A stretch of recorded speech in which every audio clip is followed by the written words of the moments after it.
Mark your calendar for Friday, March 9th at 7 o'clock p.m. for the Fairfield Christian Academy Night of Excellence 2012. This year's speaker is former Ohio State linebacker Anthony Schlegel, along with a special performance by the OSU Alumni Band.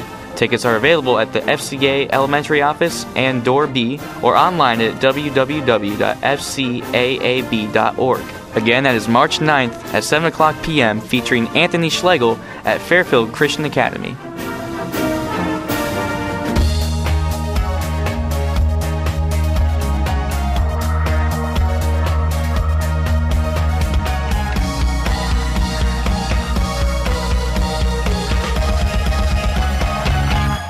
Welcome to this special edition of Lancaster Perspective. I'm Mike Miller.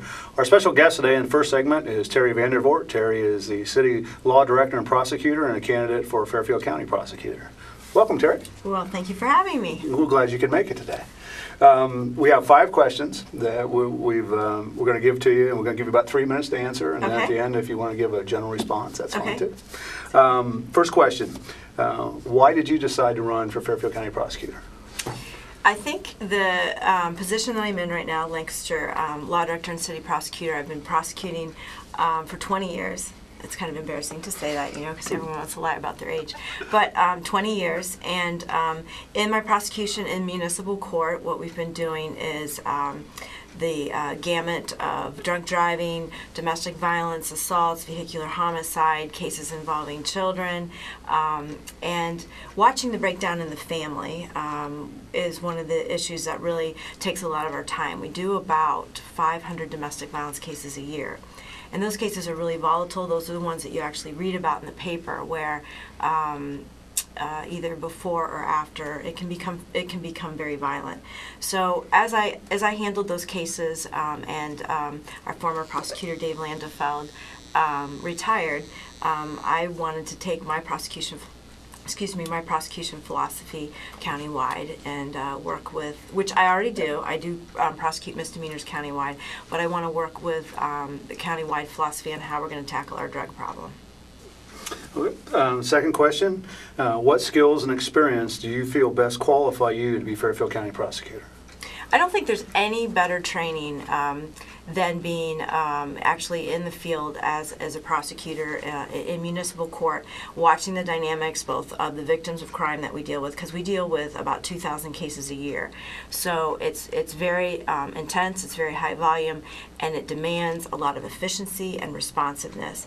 Efficiency and responsiveness both to law enforcement, to the community, and to the victims. So I've had to develop a very efficient way of dealing with all of the needs of the community. At the same time, as a lot of people know, the resources, the financial budget of the city has been constricting, and of the county.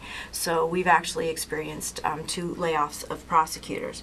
So we have to continue to reshuffle, rethink how we're going to prioritize things.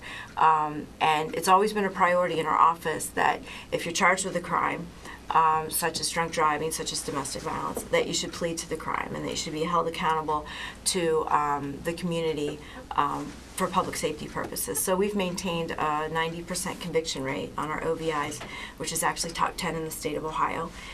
It takes a lot of people, a lot of resources, and a lot of training, but that's been our commitment. Question number 3, what are the biggest strengths of the Fairfield County judicial system? I think as a county, we hear a lot about the opiate crisis, and we hear a lot about how we're seeing this pandemic taking over the resources and the time that we have. Fairfield County has the opportunity, because of our size and because of our resources, we can actually still prosecute the cases that come before us. And by that I mean, when you go to Franklin County and you watch how they prosecute, a prosecutor literally will walk out with a file of like 75 cases, all set for 9 o'clock in the morning. And it's just wheeling and dealing, and there's not a lot of by sheer volume, there's not a lot of responsiveness to the victims, to law enforcement. We in Fairfield County have the ability to still take each case, each victim, each incident, and prosecute to its fullest, which is a blessing for where we live. So I think that Fairfield County has a strength in that we can still contain the situation that we have. I've proposed some changes that I'd like to see to actually tackle the opiate crisis. First of all, when we see and law enforcement comes into contact with an incident, let's use you for example. Why did I know Yes, that? you've now been you're under arrest, Okay. okay? And you have let's say you have a balloon of heroin on you. And a balloon of heroin is about the size of the tip of your finger. It's very small. Currently, that case may or may not get filed because I think that our current county administration looks at that as something that they don't want to prosecute because it's a single balloon. My philosophy is that it takes one more drop of rain to sink a boat, and if you don't start with each drop and take each one as seriously as the bucket that you might find, we can't get this under control. So I would prosecute you with your balloon of heroin. But I think that what we need to do is to cast a very broad net, and we need to take every incident that we find. A lot of times when we're dealing with what you would consider the very serious criminals in our county, which are doing this over and over again, which have networks outside of Fairfield County, we don't always catch them with the big stuff. And so you have to take them as you find them with what you get them with. Kind of like when we used to prosecute the mob. You didn't get them for murdering 40 people, but you can take them on the tax evasion and put them in prison for that. So we need, and I think law enforcement supports the concept of let's take them as we get them and send a very consistent message as we go forward that if you're possessing heroin, if you're possessing a drug that is illegal, we are going to in fact prosecute you for it. And I think once we send that consistent message, that it will get out and word does get on the street, and we will become less friendly to those that want to commit those offenses in our community. On the other side, question number 4, what do you think are the biggest challenges in Fairfield County? Well, certainly we have sort of the perfect storm because we have the opiate crisis, which we're seeing, I think it was in about 2008, we were spending somewhere in the range of $300,000 to jail heroin addicts. As of 2008, the last extensive study that was done, it was $2.5 million.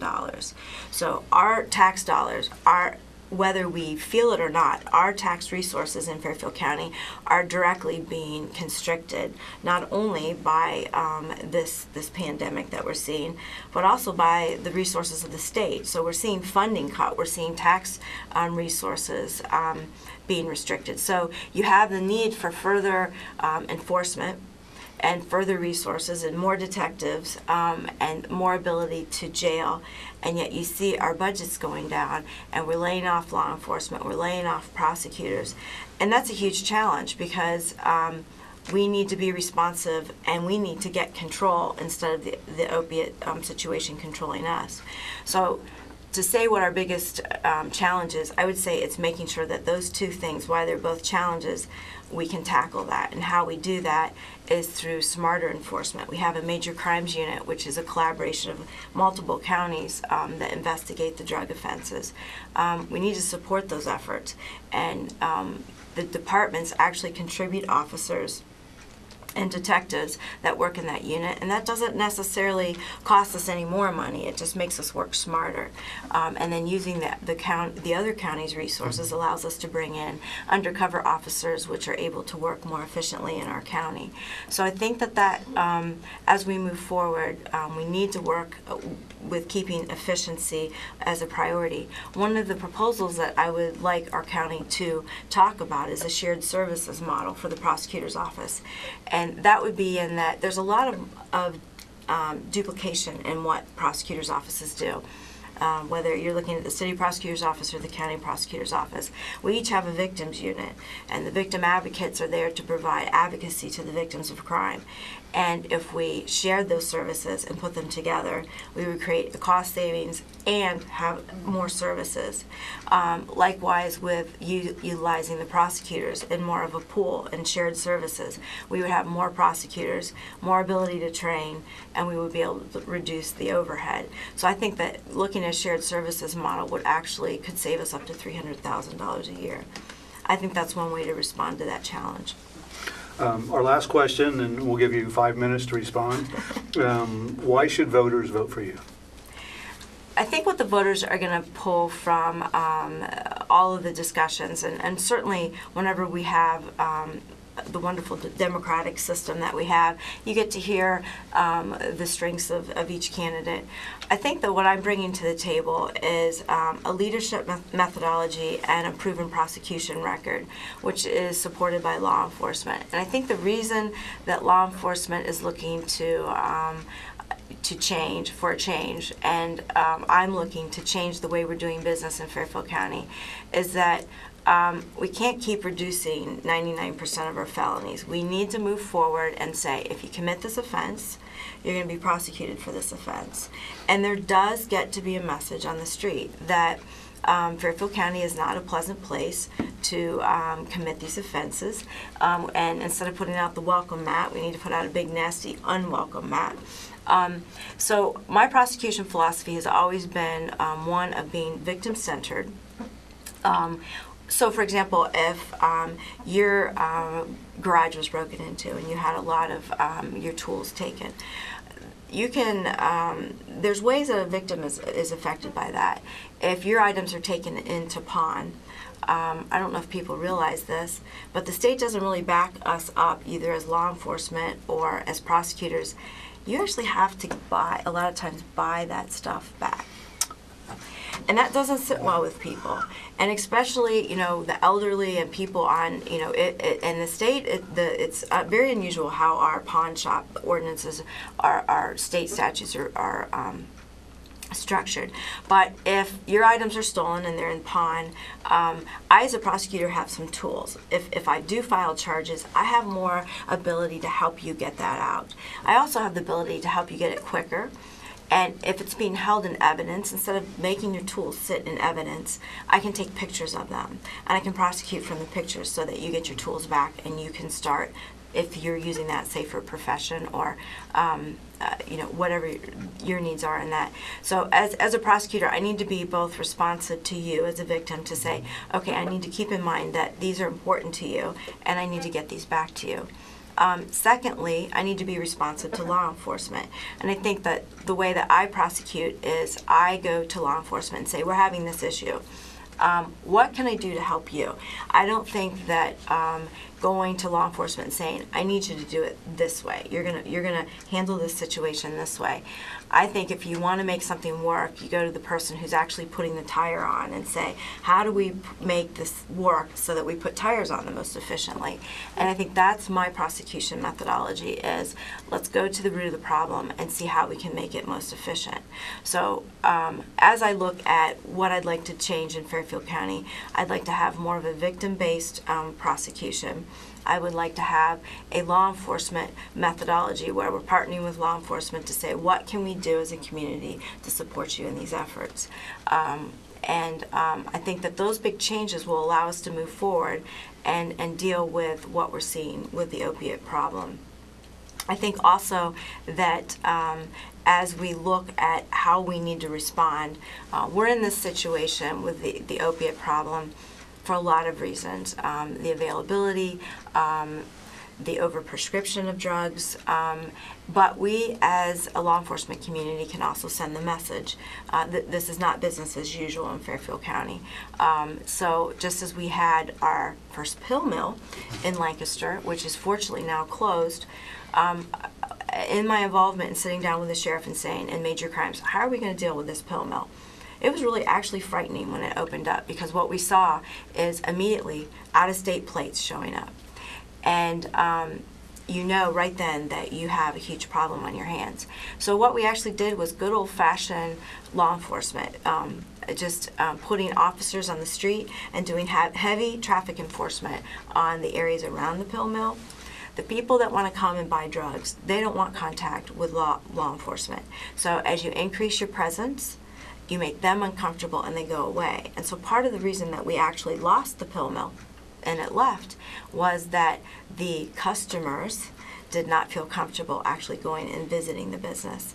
So I think it takes a team approach, and in my style as a prosecutor, I like to bring everybody to the table and start with the very basics of law enforcement. Well, Terry, we appreciate you coming in today and giving us, I've learned a couple things. How big a heroin balloon is, I didn't realize how that was. It's not as big as people think. I didn't realize about having, if someone breaks into my home, and those are educational. Thank you. I do appreciate you coming in today. Now you'll keep the heroin's a balloon. Yeah, you can tell. Right. But once again, we appreciate Terry Vandervoort, City Law Director and Prosecutor running for Fairfield County Prosecutor. We wish you the best in the election. Thank you. Thank you very much for coming in. We're going to take a break. We'll be back in just a second. To be a good father is the most important job in a man's life, but it doesn't have to be hard. Play catch, go to a park or visit a zoo, help your child with their homework, sit down together for dinner, ask them how their day was. Things get busy, and sometimes we all fall short, but the smallest moments can have the biggest impact on a child's life. Take time to be a dad today.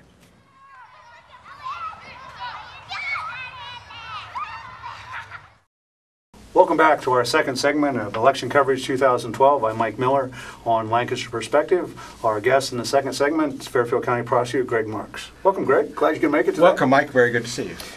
We have 5 questions, and we're going to give you a couple minutes to answer each one, and at the end we'll give you a wrap-up question. Question number 1, why did you decide to run for Fairfield County Prosecutor? I came to Lancaster in 1980. Originally, I operated the Central Ohio Legal Aid Society in Lancaster, and then I opened new offices in Pickaway County and also Hocking County. Budget cuts kept happening with legal aid, and I couldn't help the citizens in all 3 counties at once. So I began looking for other opportunities, and Prosecutor Dave Landefeld had an opening, and on December 15th, 1982, I started working in that office. It was a very small office then, and I was actually hired in as the chief assistant to Dave Landefeld. At the time, his plan was that he'd become a judge in 3 or 4 years and that I better be ready to succeed him. Well, in 2010, he was still there, and I was probably the longest running chief assistant prosecutor in the state. I loved what I was doing. I worked on more than 20 murder cases.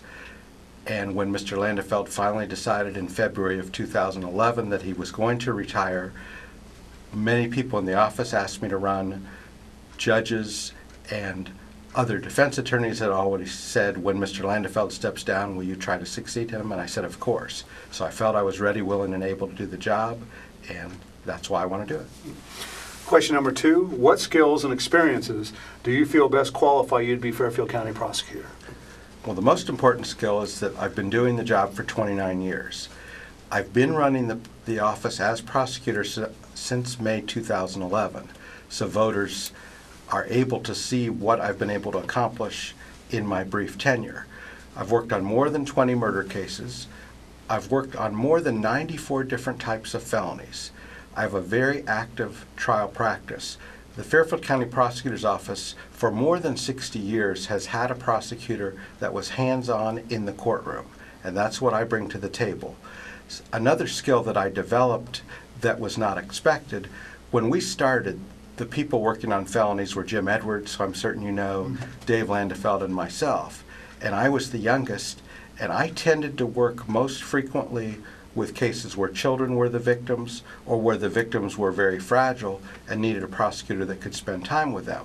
So over time, after working on some of the most difficult cases that this county has ever seen, I developed an expertise trying to help victims. And that's what I try to do with every case. I imagine, well, what if my sister was the victim? How would I want the prosecutor to treat her? So that's what I intend to do. Question number 3, what are the biggest strengths of the Fairfield County judicial system? We are very fortunate in that all of our judges are dedicated public servants, and all of them are happy to be there. I wouldn't be able to say that for my entire 30-year career, although they were all dedicated public servants, but some were not always as happy as our current judges are. We also have terrific camaraderie among the lawyers in general.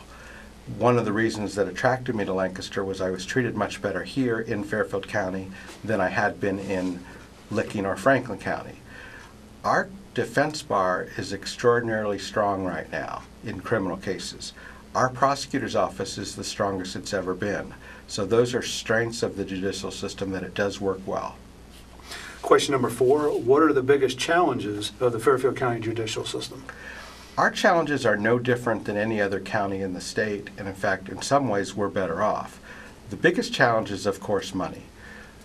Most departments are shorthanded with the staff that they need to investigate the cases properly.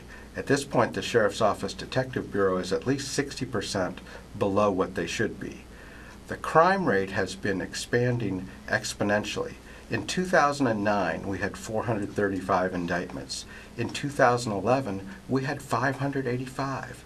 That's 150 more cases in 2 years. So the opiate problem has hit our county, the problem of not enough money to house all the people that need to be in prison, along with difficulties in assisting people with mental health problems and also drug rehab problems. So financial is significant, but our county is still probably better off than 3/4 of the counties in the state. And our wrap-up question, and we have plenty of time, we'll allow you 5 minutes. If you need a few minutes extra, we have some extra time. Why should the voters of Fairfield County vote for Gregg Marx for Fairfield County Prosecutor? The strongest thing that I bring to the table is my own trial record. Since the year 2000, I've tried more than 30 cases myself and only lost 5. That's a success rate of more than 80%. I have more experience in the Court of Appeals than any other attorney in the county. I filed 6 cases in the United States Supreme Court, and my record is 6-0. In fact, yesterday I received a decision in my favor in a very important school case where a student was suspected of bringing drugs into the Lancaster High School. The authorities appropriately searched his book bag, and lo and behold, they found drugs. He filed a motion to suppress evidence at the trial court level. We won. He filed again. We won. He appealed to the Court of Appeals. We won. He appealed to the Ohio Supreme Court. We won. And he appealed to the United States Supreme Court, where we won again, too. Just this week, I assisted the deputies with the escape that occurred on Monday, or late Monday night, early Tuesday. I was helping design with the detectives the search warrant that they used, which is a new technology and I don't want to go into great detail, but they were able to find the suspect's whereabouts much quicker than we should have. Not only were they able to take him into custody without incident, I was able to develop charges against 4 other people. So 5 people were charged with felonies because of that single escape. You might wonder why we did that. We want to deter anyone that thinks that, oh, well, if somebody escapes, I should just help my friend. If you do that, you're going to get a felony charge. So that's a significant advantage. Another thing that I bring to the table is shown in the recent shooting that's allegedly by Conrad. 2 people were shot on January 7th in the early morning hours. I was called quite early on a Saturday, and I responded bringing 1 assistant prosecutor and Scott Hargrove, who's a longtime investigator with the Sheriff's Office who now works for our office. We assisted the Lancaster Police Department for more than 6 hours that day. I asked a common police court judge to come sign the search warrant, and he did that. And Chief Bailey even commented, wow, that service, getting the judge come to us and us coming to their office. Scott Hargrove took numerous statements from witnesses, and Darcy Cook, who is our newest assistant prosecutor, and I helped draft the search warrant, saving the police time to try to catch Mr. Conrad, because we were very afraid that someone else would be hurt. We've had 2 cases accepted by the Ohio Supreme Court that our office has filed that relate to GPS warrants, and when the Ohio Supreme Court accepts a case, that means we have a chance to win. It's a very important case for law enforcement. We also got a terrific victory yesterday. Jocelyn Kelly, who's now moved to Lancaster from Cleveland to work for me, was successful in arguing that the GPS procedure used by the Reynoldsburg Police Department to track a person that was breaking into homes and stealing copper wires was appropriate. That was a significant advantage. The other thing I've done is we had a fair amount of attrition just because of people retiring. Mr. Landefeld was not given as big a budget as he wanted. I was able to bring in 4 energetic assistant prosecutors within budget. Our trial record is 6 6 wins and 2 losses since May of 2011 and 1 hung jury that became a guilty. I returned more than $63,000 to the general fund last year from the budget that was less than Mr. Landefeld had even asked for. I also repurposed Mr. Edwards so that he now works half-time on collection of delinquent real estate taxes. Since October, he collected $30,000 in cash, and he's reached agreements with delinquent taxpayers that will involve paying more than $920,000 to the county over 5 years, along with bringing all those taxpayers current, so they're not in violation of the law by not paying their taxes. I also instituted, with Sheriff Phelan's help, telephone town halls to try to do crime prevention. Telephone town halls are a duty. That's not the only way to educate the public, but that is one of the things our elected officials are supposed to do. I took several months to study, and I determined there are a lot of elderly people that don't get out. There are a lot of people that are too busy in their lives because they're taking their kids to soccer games or basketball or whatever. And what we do is we call many, many voters and tell them when the call is going to be, and say if they want to listen live and talk to their elected officials, it's a free call and they can do that. I was astounded at the number of people that listened to that. On one of the crimes, we received 8 calls from people thanking us from preventing crimes. The telephone town halls have saved the county more than $50,000 since they were instituted. So I've saved more than $100,000 in the budget just since May of 2011. One of the attorneys moved from Wood County, where he'd been an attorney for 7.5 years, well, the one from Wood County for 2 years. She's won both of her trials. She's currently living in Canal Winchester, and she's buying a home in Pickerington. Darren Mead came from Wood County, and he's living in Violet Township. Darcy Cook I've already talked about. But the fact of the matter is, when you get people to uproot their families and move 100 miles or more, they want to live here. Our staff has never been more energetic. It is truly the strongest staff I believe we've ever had. Mr. Landefeld did a wonderful job with his staff, but I was able, by hiring new energetic people, to bring in more people. I also have a tradition of mentoring law clerks and new attorneys. Our last 3 attorneys that we hired volunteered for our office for a significant amount of time. We have had law students, these are people going to law school, that work for free for us. And the reason they work for free is because we train them so well, and we do a nice job with that. I've already talked about how conscious I am working with the victims. Nobody's prepared to go to court. We're like the emergency room. What I have to do is meet the victim and assess their needs. It's no different than when you go see a doctor, you're scared. If I don't have everything written down that I need to ask the doctor, I'm going to forget half of what I should have done. That's how I try to treat the victims. I bring them in, I make them comfortable. If it's a child, we show them the courthouse. We've shown adults the courthouse. We show them where the witness chair will be, and those are very important things that I think can be brought to the table. There's no We have about 1 minute left, Greg. Okay. There's no substitute for experience. I've been doing this job for 29 years. That's very comforting to a victim to know that. If you think about all the serious, dreadful murder cases that this county has had, I've worked on every one of those cases.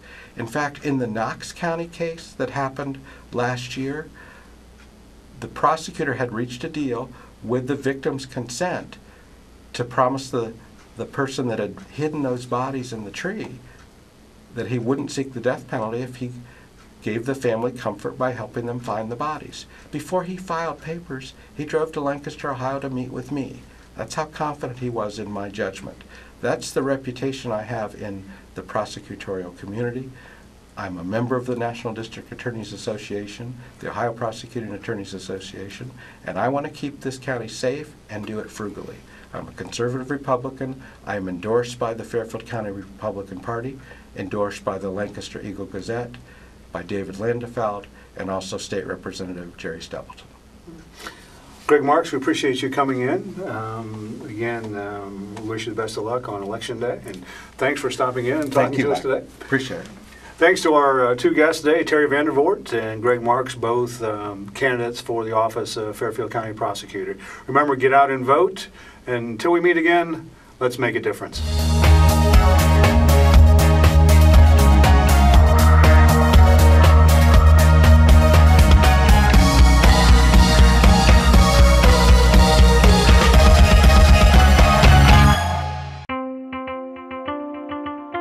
Severe weather can destroy a home in seconds. There's no time to think, only time to act.